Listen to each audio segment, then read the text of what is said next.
a Mark Brown Arthur chapter book. Arthur and the Cootie Catcher, text by Stephen Krensky. Based on a teleplay by Peter Hirsch. Chapter 1. I see the party's started already, said Francine. She and Arthur had just arrived at Pernella's house, and judging by the noise, they were the last to get there. The backyard was decorated for a birthday party with balloons and streamers, or at least half of it was. The other half was bare, as though someone had drawn a line down the middle of the yard and only paid attention to one side. Arthur nodded. I'm still a little confused about this, he said. It hasn't been a year since Pernella had her last birthday party. I know, said Francine. It's been 6 months. That's why this is her half-birthday party. She pointed to the half-decorated table where half of a large cake sat in the middle. Oh, I see, said Arthur, who wasn't sure he really did. They joined the rest of their friends, including Binky, Buster, Muffy, Sue Ellen, and the Brain. They had gathered around Pernella to give her their presents. I'm so glad all of you could come, she said. As you can see, she added, waving at the decorations, this is my half-birthday. I hope the cake isn't half-baked, Buster said to Binky. Pernella just smiled at him. Under the circumstances, my sister thought maybe I should only invite half of you, but I decided to invite all of you for half as long instead. All this half stuff is giving me a headache, Arthur whispered to Francine. You'll feel better if you only half listen, Francine whispered back. That's what's working for me. Pernella, said Binky, since this is your half-birthday, I got you this. He handed her half of a baseball. Pernella laughed. Perfect for all my half-hearted attempts to play. Buster was next. He gave her an open chocolate bar. Half of it had been eaten already. Gee, said Pernella. Tooth marks and everything. Buster swallowed what he was chewing before he spoke. I did my best to get this just right, he said. Thanks, said Pernella, holding the candy bar at arm's length. I'll save this for when I'm really hungry. Sue Ellen was next. I thought about giving you half a bracelet, she said. But then I realized it would keep falling off your arm. So, instead, I got you this. She held out an autographed poster of a football player. The Brain scratched his head. But you're giving her the whole picture. Don't worry, said Sue Ellen. It's okay, he's a halfback. Arthur groaned. All right everyone, called out Pernella's big sister, Rubella, from behind them. Step aside. Stand back. Give me some room. She had come out the back door holding a tray in front of her. There was something on the tray, but it was covered by a cloth. The birthday guests parted to let her through. Gather round, said Rubella. But not too close. Everyone inched forward. Pay careful attention, she went on in a deep voice. The moment has come. What moment? Asked Buster. Rubella smiled mysteriously. The moment, she said, that will change your lives forever. Chapter 2. As Rubella looked around, everyone looked at her intently. I don't think I've ever had my life changed forever before, said Buster. I wonder what it feels like. You'll find out soon enough, said Rubella. She removed the cloth from the tray, revealing a many-sided paper object. To change my Idaridone paper is going. Not just paper, Rubella explained. This is a fortune-teller's cootie catcher. The kids laughed. Rubella waved one long finger at them. Make fun at your own risk. This was created with a rare, mystical folding process. You don't want to anger it. She opened and closed the cootie catcher several times. The kids all moved forward for a better look. The technique was passed down from our ancestors, Transylvanian commuters of the Carpathian Mountains. Wow, said Buster. I wonder if they had traffic jams back then. Rubella ignored him. It has the power, she went on, to tell fortunes when given to a special girl upon her half-birthday. Bowing to Prunella, Rubella carefully placed the cootie catcher on her sister's fingers. Prunella's eyes widened as she stared at it. Okay, said Francine.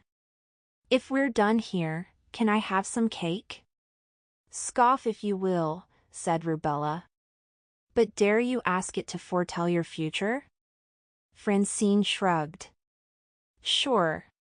Can it tell me if I'll play professional football? First, you have to pick a color, said Prunella. Green, said Francine. Green, said Prunella, as she opened and closed the cootie catcher 5 times. Now pick a number, said Rubella. Francine looked at the numbers on the inside of the cootie catcher. 3, she said. 1, 2, 3, said Prunella, moving the cootie catcher 3 times. And finally, pick one last number. 6, said Francine. Prunella lifted the flap marked 6. It says, yes. That means you will play professional football. Amazing, said Buster. You'll be famous. Francine frowned. Maybe. But I'll have to wait till I grow up to find out for sure. The cootie catcher doesn't share our concerns with time and space, said Rubella. It just answers the questions. Maybe a question about today or tomorrow, said Muffy. I've got one, shouted Buster. Go ahead, said Rubella. Will I get in on the next geography test? You never get A's in geography, Buster, Arthur reminded him. You have a terrible sense of direction. Yeah, said the brain. You can get lost on the way to the bathroom. Rubella held up her hand. It's still a fair question, she said. Pick a color, Buster, and then 2 numbers. Blue, said Buster, watching Prunella closely. Then 2. And 5. Prunella opened the 5 flap. It is certain, she informed him. Everyone laughed, including Buster. Oh, come on, he said. I don't even get A's in my alphabet soup. We need another question, said Francine. A tough one. I know, said Arthur. Will Binky sing a stupid song in front of everyone tomorrow? Binky frowned. What kind of question is that? Tough, said Francine. Very tough. We've heard you sing. Prunella worked the cootie catcher as Arthur made his choices. So what's the answer? Asked Muffy. Prunella lifted the flap. Yes, definitely, she said. Francine and Arthur looked shocked. No way, they said together. Rubella folded her arms. You'll see, she said. The cootie catcher has spoken. Chapter 3. The next day at school, Mr. Ratburn handed back the geography tests to the class. A lot of you seem to have taken this test in your sleep, he said. Oh, said Arthur. Mr. Ratburn continued to walk around, returning the tests. As for you, Buster, he declared. Buster shrank into his seat. Unusually good work. Congratulations. Buster's test had a big red A at the top. Arthur's mouth dropped open. So did Francine's. And Binky's. Wow. Buster whispered. The cootie catcher was right. Arthur, Binky, Francine, Muffy, the brain, and Buster were still talking about the cootie catcher that afternoon in gym class. It still seems impossible, said Francine. I agree it's not likely, said the brain. But impossible, obviously not. Arthur looked across the gym. Oh, he said. The coaches are at it again. They're always arguing about something. Coach Bumpus and Coach Grimslid were waving their arms in disagreement. The last line is up the spout again, said Coach Grimslid. No, it's down the spout again, insisted Coach Bumpus. He waved his arm at Binky. Barnes, come here. Binky ran right over. There was nothing he wouldn't do for his coaches. Barnes, we're having a small difference of opinion here. Maybe you can help us. Okay. Binky was ready. What do you need? Push-ups? Sit-ups? Coach Grimslid folded her arms. That's the Lakewood spirit, Barnes. But we need something a little different. Do you know the Eensy Weensy Spider song? Binky stopped to think. The one about the Eensy Weensy Spider? Yes, that's it, said Coach Bumpus. Now, do you remember the words? Binky nodded. Excellent. Could you sing them for us? Here, said Binky. Now. We're counting on you, Barnes. Don't let us down. Binky puffed out his chest. Yes, sir. He took a deep breath and began to sing. The Eensy Weensy Spider went up the water spout. Down came the rain and washed the spider out. As Binky's voice rang out, Arthur and the others suddenly stopped talking.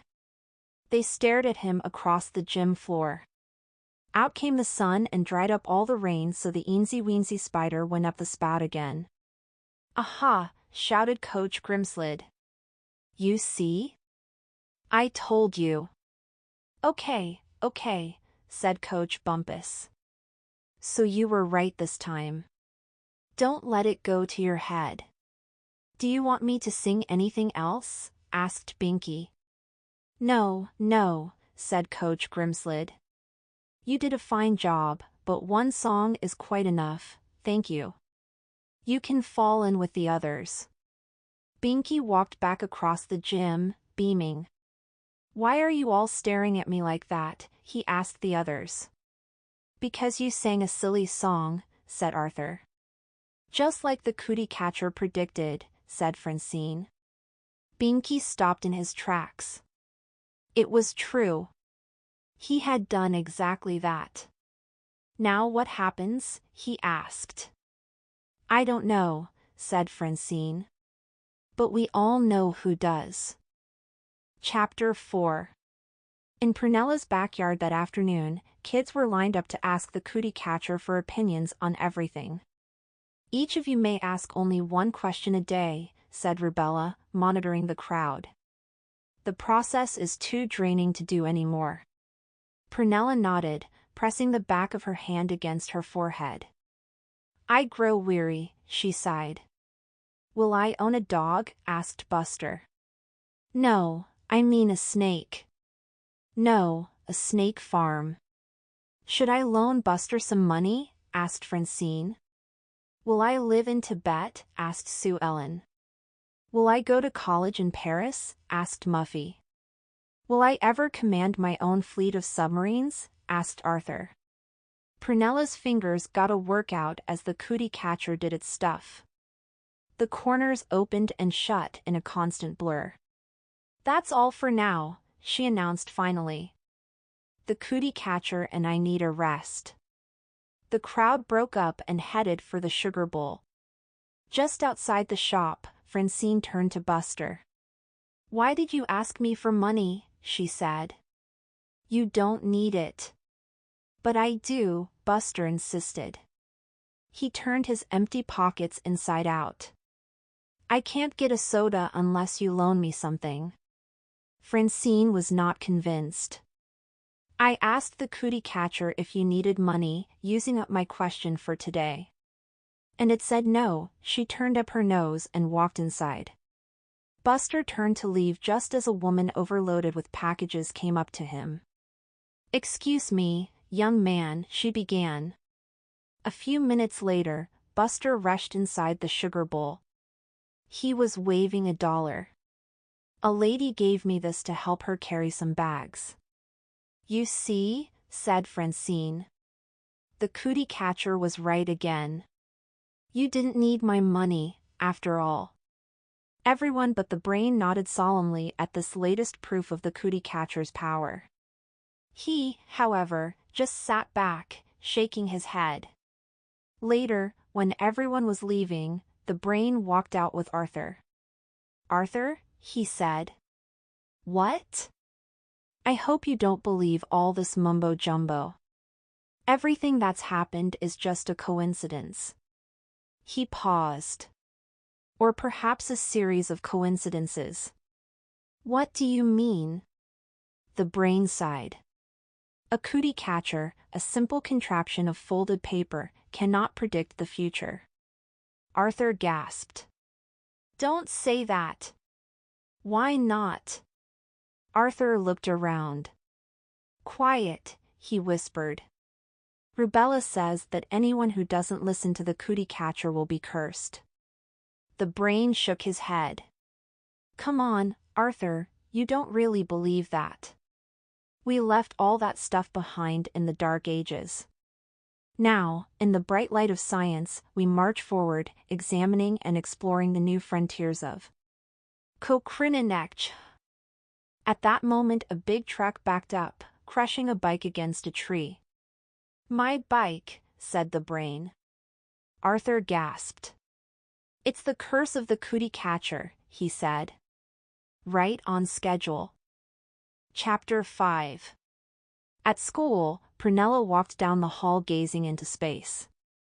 Sue Ellen and Francine came running up behind her. Sue Ellen tapped her on the shoulder.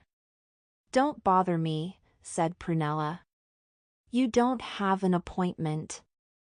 "Sorry," said Sue Ellen. "I was just wondering when I can get my fortune told again." Prunella sighed. "When the birds begin their song and the new sun casts long shadows." She walked away dreamily. Sue Ellen frowned for a moment. "Oh," she said finally, "you mean tomorrow morning?" "What about me?" asked Francine. "I didn't play football yesterday afternoon even though everyone begged me to. Should I do that again?" Prunella shrugged. "Who can say?" "I was hoping you could," said Francine. "That's why I'm asking." "Oh, Francine. It touches me to think you are trying to wrestle with the mysteries of the universe." "I'm really not wrestling," said Francine. "I just want answers." "Well, I don't have them now." Even when you hold the key that unlocks the secrets of the future, sometimes the key needs polishing. Mean? Francine frowned. "What does that?" "It means I'm tired," said Prunella. "Check back with me later." But Prunella found little time for rest, even on her way home from school. As she walked down the street, a crowd of kids followed behind her. "Should I buy a new bike?" the brain asked meekly. "We'll see," said Prunella. As she passed Arthur's house, DW was hanging over the fence. "Can I get my fortune told?" she called out. Prunella shook her head. "Sorry." A child's worry is a drop of rain in a sea of tears. DW made a face. "That's the dumbest thing I've ever heard." "SSSSH, said Arthur. "You don't want to get cursed." "I don't care about any old curse," said DW. "Besides, I don't know what a curse is." "Teal explain it to you," the brain said sadly. As he took DW aside, Muffy rode up on her bike. "Hey," she said, "who wants to come over to my house and play computer games?" "Sorry. Not today. Maybe another time." Muffy looked surprised. Nobody ever turned down the chance to play at her house. You know, she went on, the games you love. All the latest technology. I've got a new joystick. Hello? Everyone ignored her. All eyes remained on Prunella. Who can think of mere toys, she said, when so many fates hang in the balance? Well, sure, said Muffy, fates are important. But we've got snacks, too. Arthur? Buster? Anyone? We just got a big delivery from the supermarket. You can have make-your-own sundaes. And if you're not interested in games, we can watch movies on my big screen TV.